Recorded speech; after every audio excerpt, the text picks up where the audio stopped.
Hello, hello, on se retrouve ce matin pour une pratique au saut du lit. Alors, évidemment, vous n'êtes pas obligé comme moi d'être dans une tenue de yoga. Vous pouvez rester dans votre pyjama, ce sera parfait. On va bouger en douceur, juste réveiller le corps. Pas d'abdos, pas de trucs violents, hein. On va y aller tranquille, juste étirer le corps pour pouvoir démarrer la journée tranquillement. Ok ? Prenez une posture confortable assise. Alors ça peut être en tailleur, mais ça peut aussi être sur les talons si c'est quelque chose qui est confortable.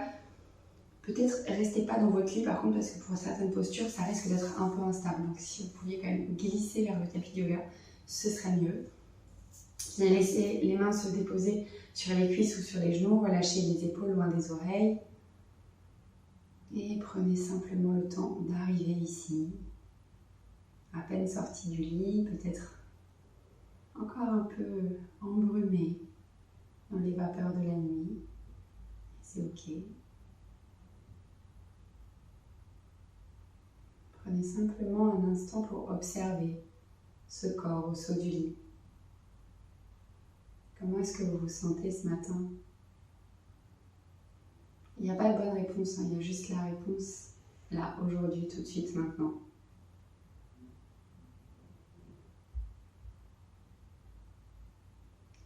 Est-ce que vous pouvez, en gardant les yeux fermés, venir placer vos épaules au-dessus du bassin et imaginez qu'il y a un fil qui vous tire par le sommet du crâne vers le plafond et qui vous aide à vous redresser, à éloigner les épaules loin des oreilles.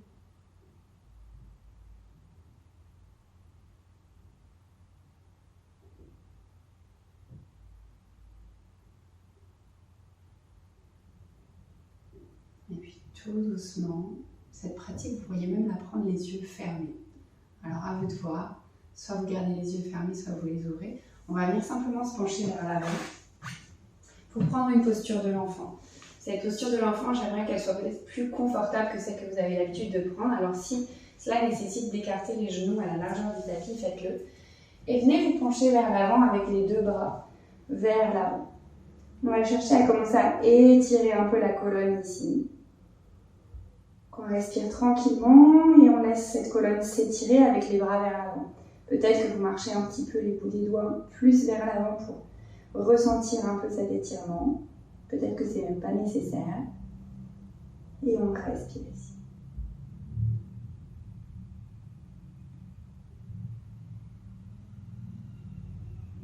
On laisse les dos des fesses descendre vers le sol pour permettre à la colonne de s'étirer peut-être un peu plus au niveau des lombaires.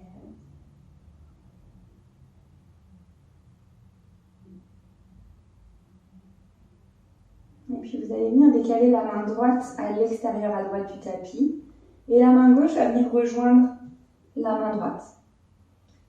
On vient étirer du coup le côté gauche du corps ici. On n'hésite pas à décaler la tête pour se décaler vers la droite du tapis et on respire.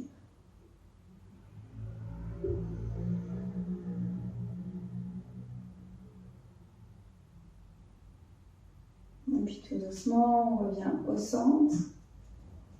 On observe un peu le corps ici en étant au centre. Est-ce qu'on voit une différence entre le côté gauche qui a été étiré et le côté droit qui l'a moins été? Peut-être que oui, peut-être que non. Et puis on vient décaler la main gauche à l'extérieur à gauche du tapis, la main droite qui rejoint la main gauche. Et cette fois-ci, c'est le côté droit du corps qui s'étire. Et puis à nouveau, on revient au centre. Tout doucement, vous allez marcher les mains vers votre visage. On va laisser les mains écarter les genoux à peu près à une distance d'avant-bras. Donc les deux mains sont déposées dans le sol. Du coup, c'est peut-être un peu plus haut que la tête. Et tout doucement, vous allez venir dérouler la colonne jusqu'à pouvoir tendre les bras ici. Donc encore une fois, si vous voulez jouer à garder les yeux fermés, c'est possible. Si vous avez des doutes, vous pouvez juste entrouvrir un œil pour vérifier la posture et refermer une fois que vous êtes OK. Ici, à l'inspire, on va venir lever le bras droit vers le ciel. Et à l'expire, on va venir glisser le bras droit en travers du tapis pour venir déposer le côté droit du visage au sol. Ici, vous avez le choix, soit vous gardez la main gauche où elle est, soit vous l'allongez. Vous allongez le bras gauche, pardon, pour de quoi mettre la main gauche plus vers l'avant du tapis. Et laissez également le bras gauche s'étirer. Et on respire ici.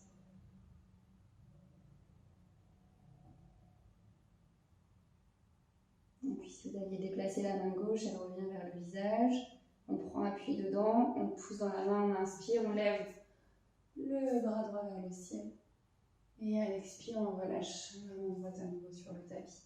On fait la même chose de l'autre côté, inspirez, bras gauche vers le ciel. Expirez, le bras gauche qui glisse en travers du tapis, on dépose les côtés gauche du visage au sol. Et pareil, soit on reste là, soit on allonge le bras droit devant.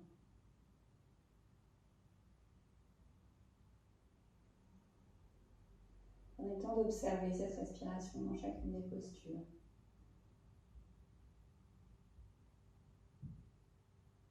Si vous avez dépassé la main droite, on la ramène vers le visage, on prend appui dessus, on inspire bras gauche vers le ciel et à l'expire, relâchez la main gauche au sol. On va venir se placer à 4 pattes ici. On prend le temps de repositionner le corps.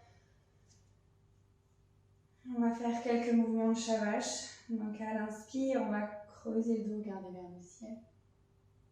Et à l'expire, le dos qui s'arrondit comme un chat. Encore 2 fois ça. Inspirez pour creuser. Et expirez pour arrondir. Dernière fois, on inspire, on creuse. Et à l'expire, on arrondit. On revient dans un dos neutre. Étirez la jambe droite, poing vers l'arrière. On garde les orteils sur le sol. Simplement, on étire l'arrière de la jambe droite. Et on vient faire des petits mouvements d'avant en arrière. Et étirer l'arrière de la jambe droite au maximum. Non, peut-être pas au maximum d'ailleurs. Juste étirer l'arrière de la jambe droite, pardon. Et puis on revient au centre, on redépose le genou droit au sol. Même chose à gauche, on allonge la jambe gauche vers l'arrière, les orteils qui restent sur le sol. Et petit mouvement d'avant en arrière pour étirer cette jambe gauche. On revient au centre, on redépose le genou gauche au sol. On va venir marcher les mains vers l'avant. Et relâcher le buste vers le sol. Peut-être qu'on le relâche beaucoup, peut-être pas beaucoup. On cherche à étirer la face avant du corps, les épaules ici dans la posture du chiot. Si c'est trop intense, on n'hésite pas à pousser les fesses plutôt vers les talons pour diminuer l'étirement. Presque comme si on voulait retrouver une posture de l'enfant. Et puis tout doucement, on revient à 4 pattes et en posture de l'enfant. Vous pouvez rester encore quelques instants ici en posture de l'enfant ou peut-être venir vous rasseoir sur les talons comme en début de pratique. Repositionner le corps, j'allais dire exactement comme en début de pratique, mais forcément il ne sera pas exactement comme en début de pratique. Juste prendre le temps de vous rasseoir sur vos talons ou alors si vous étiez en tailleur, de vous asseoir en tailleur. Et de prendre ce temps pour observer le corps en fin de pratique. Quelques respirations ici avant de reprendre le cours de votre journée. J'espère que cette mini-séance vous aura plu, vous aura fait plus grand bien pour démarrer cette journée. Merci de l'avoir suivi. N'hésitez pas, si ça vous a plu, à lâcher un pouce en l'air, à mettre un petit commentaire aussi, si vous avez le temps. Et évidemment, à vous abonner à la chaîne pour ne pas manquer les prochaines vidéos. Ici, je publie tous les mardis et tous les jeudis. À très vite pour une prochaine pratique.